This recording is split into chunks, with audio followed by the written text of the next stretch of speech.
Tamil thriller cinema OTT release ചെയ്യുന്നത്. കലിയുഗം 2064 എന്നാണ് സിനിമയുടെ പേര്.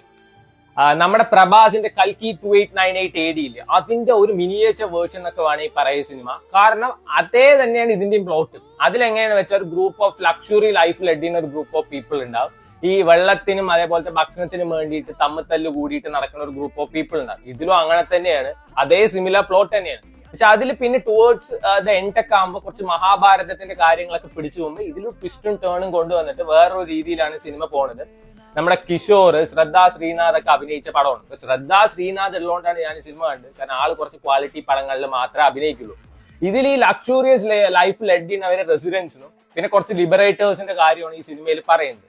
നമുക്കറിയാം അങ്ങനത്തെ ഒരു പടത്തിലാണെന്ന് വെച്ചാൽ ഈ ഭക്ഷണം ഇല്ലാത്തവർ എങ്ങനെയെങ്കിലും ആ ഒരു ലക്ഷൂറിയസ് ലൈഫിൽ എഡ് ചെയ്യുക, അല്ലെങ്കിൽ അവരുടെ ഒരു ബിൽഡിങ്ങിൽ കയറി ചെല്ലുക, നമ്മുടെ പ്രഭാസൊക്കെ കയറി ചെന്ന പോലെ അതിന് തന്നെയാണ് നോക്കുക. പക്ഷെ ഇതിലെന്താണെന്ന് വെച്ചാൽ പിന്നീട് അത് വിട്ടിട്ട് ഒരു ട്വിസ്റ്റ് രീതിയിൽ കൊണ്ടുവരുന്നുണ്ട്. ഒരു ഹാഫ് ബേക്ക്ഡ് കേക്ക് എന്നൊക്കെ വേണമെങ്കിൽ പറയാം. എനിക്ക് അങ്ങനെ തോന്നി. കിടിലൻ അറ്റംപ്റ്റ് ആയിരുന്നു. കുറച്ച് ത്രില്ലും കാര്യങ്ങളൊക്കെ ഉണ്ട്.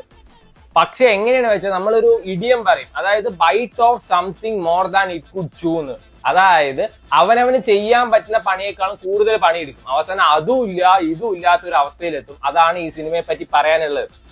സോ കിഷോറൊക്കെ വന്ന സമയത്ത് അത്യാവശ്യം ത്രില്ലിംഗ് മൊമെന്റ്സും കാര്യങ്ങളൊക്കെ ഉണ്ടായിരുന്നു. ഈ സിനിമ തുടങ്ങുന്ന സമയത്ത് ഒരു സീൻ ഉണ്ട്, അത് അടിപൊളിയായിരുന്നു. ഞാനൊക്കെ ഭയങ്കര ഹോണ്ടിങ് എക്സ്പീരിയൻസ് കിട്ടിയ പോലെ തോന്നിയിട്ടുണ്ടായിരുന്നു. ചില സീൻസ് ഒക്കെ കാണുമ്പോൾ നമുക്ക് അയ്യോ എന്ന് പറയാൻ തോന്നും. അങ്ങനത്തെ സീൻസ് ഒക്കെ ഉണ്ട്. കാരണം ആൾക്കാർ ഭക്ഷണം ഇല്ലാതെ മണ്ണ് വാരി തിന്നുന്ന സീൻ വരെ ഇതിൽ കാണിക്കുന്നുണ്ട്.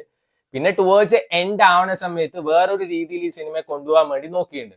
കുറച്ച് ത്രില്ലിംഗ് മൊമെന്റ്സ് ഒക്കെ ഉണ്ട്. കാരണം ഈ സിനിമയിൽ എന്താ ഉണ്ടാവുക എന്നുള്ള ഒരൊറ്റ മനുഷ്യന് പ്രെഡിക്റ്റ് ചെയ്യാൻ പറ്റില്ല. യൂഷ്വലി നമ്മൾ പറയാം നായകൻ മരിക്കില്ല, എവൻ വേണമെങ്കിൽ എപ്പ വേണമെങ്കിൽ ചാവും. അങ്ങനത്തെ ഒരു സിനിമയിലും ത്രില്ലിംഗ് മൊമെന്റ്സ് ഉണ്ടെങ്കിൽ പോലും ചില ഭാഗങ്ങളൊന്നും മനസ്സിലാവാത്ത രീതിയിൽ ഭയങ്കര ഡീപ്പ് ലെയേഴ്സ് ഉള്ള ഒരു സിനിമയാണ്. അതിൽ അവർ ഹ്യൂമൻ ഇമോഷൻസിനെ പറ്റി പറയുന്നുണ്ട്, വേറെ കുറെ കാര്യങ്ങളെ പറ്റി പറയുന്നുണ്ട്.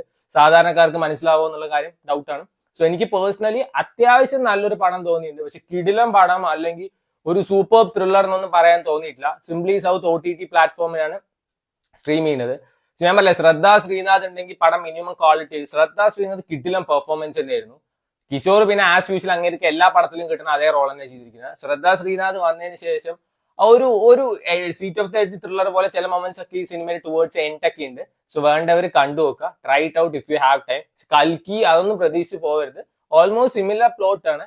ഞാൻ പറഞ്ഞില്ല, ഇത് അധികം ബഡ്ജറ്റിലൊന്നും എടുത്ത പടമല്ല. കൽക്കിയുടെ പോലെ അത്ര കിടിലം ബഡ്ജറ്റിലൊന്നും എടുത്ത പടമല്ല. ഭയങ്കര ലോ ബഡ്ജറ്റിൽ എടുത്ത പടമാണ്. അപ്പൊ ടെക്നിക്കൽ സൈഡിൽ ഭയങ്കര നെഗറ്റീവ്സും കാര്യങ്ങളൊക്കെ ഉണ്ടാവും. ചില സമയത്ത് നമുക്കൊരു കാർട്ടൂൺ കാണുന്ന പോലെയൊക്കെ തോന്നിയിട്ടുണ്ടാവും. അപ്പൊ അത് നെഗ്ലക്ട് ചെയ്യാൻ റെഡിയാണെന്ന് വെച്ചാൽ കണ്ടു നോക്കാവുന്ന ഒരു സിനിമ.